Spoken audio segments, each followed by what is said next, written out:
नमस्कार, आप देख रहे हैं मनी कंट्रोल हिंदी। मैं हूं साक्षी बत्रा और आज हम बात करने वाले हैं बाजार में ट्रेड के बारे में। एक बार फिर एक थैंक गॉड इट्स फ्राइडे के ट्रेड के साथ आज मार्केट्स ने क्लोजिंग की है। बहुत ही शानदार ट्रेड था। अगर आज के सेशन की बात करें, बेंचमार्क इंडिसेस में अच्छी खासी तेजी देखने को मिली और काफी ज्यादा क्रूशियल रेजिस्टेंस के ऊपर ही बेंचमार्क इंडिसेस ने अपना क्लोजिंग दिया है और इसके आगे अब रिकॉर्ड हाई लेवल्स के और आगे द्वार खुलते हुए नजर आते हैं। चलिए देखते हैं बारीकियां आज के ट्रेड की, कौन कौन से ऐसे सेक्टर्स और स्टॉक्स थे जो कि हाईलाइट में रहे और अब ट्रेडर्स के लिए क्या कुछ राय दे रहे हैं टेक्निकल एनालिस्ट और क्या बता रहे हैं कि अगले हफ्ते में आपको कौन से क्रूशियल लेवल्स अब मार्केट्स में देखने को मिल सकते हैं और आपको क्या स्ट्रैटेजी अपने लिए बनानी चाहिए। शुरुआत करते हैं आज के लिए। खैर, अगर आप देखेंगे तो कल परसों के ट्रेड में जरूर बेयर्स ने एक बारी अपनी छाप छोड़ने की कोशिश की थी, लेकिन एक बार फिर से बुल्स ने ही पकड़ जमा ली है मार्केट्स में। अगर आप देखेंगे पूरी तरीके से कंट्रोल में थे आज वो डी स्ट्रीट के और सेंसेक्स में 282 पॉइंट्स का उछाल हमें देखने को मिला। 43,882 के लेवल्स पर आज हमें सेंसेक्स का क्लोजिंग देखने को मिला। वहीं निफ्टी में भी 87 पॉइंट्स की तेजी देखी। 12,859 के लेवल्स पर आज निफ्टी की भी क्लोजिंग हुई है। ये दोनों ही रिकॉर्ड क्लोजिंग है। सेक्टोरली अगर आप देखें तो एक्शन आज telecom, consumer durables, power, finance और बैंक्स जैसे स्टॉक्स में देखने को मिला। वहीं एनर्जी स्पेस में थोड़ा बहुत सेलिंग प्रेशर जरूर थी। ब्रॉडर मार्केट्स की बात करें यानी कि मिड कैप और स्मॉल कैप सेक्टर्स की, वहां पर किस तरीके का ट्रेंड देखने को मिला तो दोनों में अच्छी खासी तेजी थी। 1.2% तक की बढ़त के साथ मिड कैप इंडेक्स देखने को मिला और वहीं स्मॉल कैप इंडेक्स में भी गेन्स दिखे 0.7% तक के। हफ्ते भर के लिए किस तरीके का मूव रहा ये भी देख लीजिए। सेंसेक्स और निफ्टी ने हफ्ते भर में 0.6% तक का मूव दिखाया है। सेक्टोरल फ्रंट पे निफ्टी बैंक सबसे ज्यादा बढ़ा है, 2% तक की तेजी इस हफ्ते में दिखाई है। निफ्टी ऑटो ने 4% तक की बढ़त दिखाई और साथ ही मिड कैप इंडेक्स ने 3% तक की इस हफ्ते दर हफ्ते में बढ़त देखने को मिली है। मार्केट्स डेफिनेटली की सपोर्ट लेवल से एक बाउंस बैक दिखाया है और एनालिस्ट ने हालांकि बोला है थोड़ा बहुत कॉशन आपको बरतना चाहिए क्योंकि बहुत ही हाई वैल्यूएशंस पर अभी मार्केट्स ट्रेड कर रहे हैं, तो थोड़ा बहुत ऊपर नीचे अभी में देखने को मिल सकता है।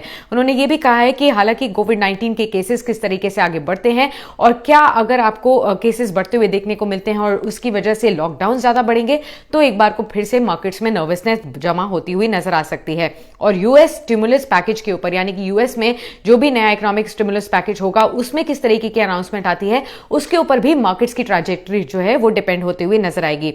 थोड़ा बहुत वॉलेटिलिटी आज के सेशन में जरूर देखने को मिली फर्स्ट हाफ में, फिर शार्प रिकवरी सेकंड हाफ में हमें मार्केट्स में देखने को मिली। Banking index almost pre covid valuations की तरफ बढ़ते हुए नजर आए इंस्पाइट क्योंकि ज्यादा से ज्यादा एनपीए रिकॉग्निशंस हुए हैं। इसके बावजूद भी अब global markets definitely cautiously move कर रहे हैं क्योंकि धीरे धीरे कोविड-19 केसेस में बढ़त देखने को मिल रही है ग्लोबल मार्केट्स में और साथ ही साथ कॉन्फ्लिक्टिंग व्यूज है यूएस फिस्कल स्टिमुलस को लेते हुए। अब मार्केट मोमेंटम डेफिनेटली मूव करेगा कि किस तरीके से वैक्सीन की अपडेट्स आती हैं और उसका जो डिस्ट्रीब्यूशन है वैक्सीन का वो कितनी जल्दी कौन कौन सी कंट्रीज में पहुंचता है उसके ऊपर अब आपको नजर रखनी होगी। एक मेजर फैक्टर होगा इकोनॉमिक रिकवरी को देखते हुए Q2 में किस तरीके की अब रिकवरी आती है, जीडीपी के नंबर्स जब आएंगे उसके ऊपर भी मार्केट्स का डेफिनेट मूवमेंट देखने को मिल सकता है।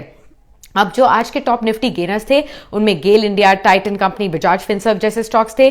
इंडसइंड बैंक, अदानी पोर्ट्स और आईआरएल में आज गिरावट देखने को मिली निफ्टी में। कुछ और सेक्टर्स और स्टॉक्स की बात करें तो आज के टेलीकॉम इंडेक्स में 4.5% से भी ज्यादा मूव देखने को मिला। कंज्यूमर ड्यूरेबल इंडेक्स में करीब 3% तक की बढ़त थी। पावर इंडेक्स में 1.8% तक की तेजी देखने को मिली। 100 से भी अधिक स्टॉक्स ऐसे थे बीएसई पर जिन्होंने आज अपना 52 हफ्तों का उच्चतम स्तर छुआ। इसमें अगर आप देखेंगे तो MRF, Gland Pharma, Info Edge, Kotak Bank, InterGlobe Aviation, Supreme Industries और टाइटन कंपनी जैसे स्टॉक्स शामिल थे।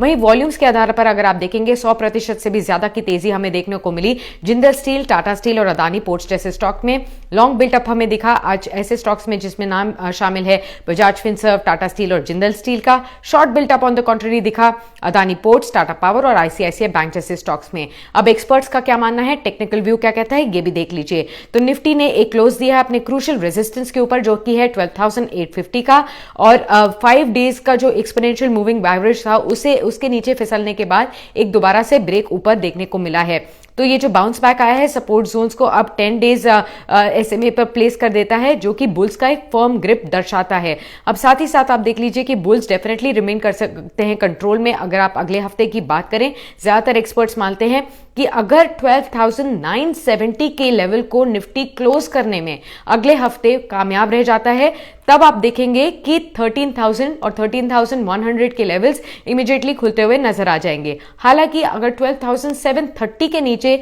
अगले हफ्ते क्लोज होता है तो कुछ प्रॉफिट बुकिंग जरूर देखने को मिल सकती है। तो 12,970 का एक क्रूशियल लेवल है जो आपको मार्क करना है। अगले हफ्ते अगर निफ्टी इसे क्रॉस करता है तो मान लीजिए थोड़ा बहुत और अच्छा मूव आपको देखने को मिल सकता है और अपसाइड पे आप और खेलते हुए नजर आ सकते हैं। फॉर द कमिंग वीक अगर आप देखें Nifty FMCG, Nifty pharmaceutical sectors जो हैं वो आपके वॉच लिस्ट में होना चाहिए और यही ज्यादातर एक्सपर्ट्स मानते हैं। चलिए इसी के साथ हम आपसे विदा लेते हैं। कल फिर हाजिर होंगे देश दुनिया की खबरें लेकर। नमस्कार।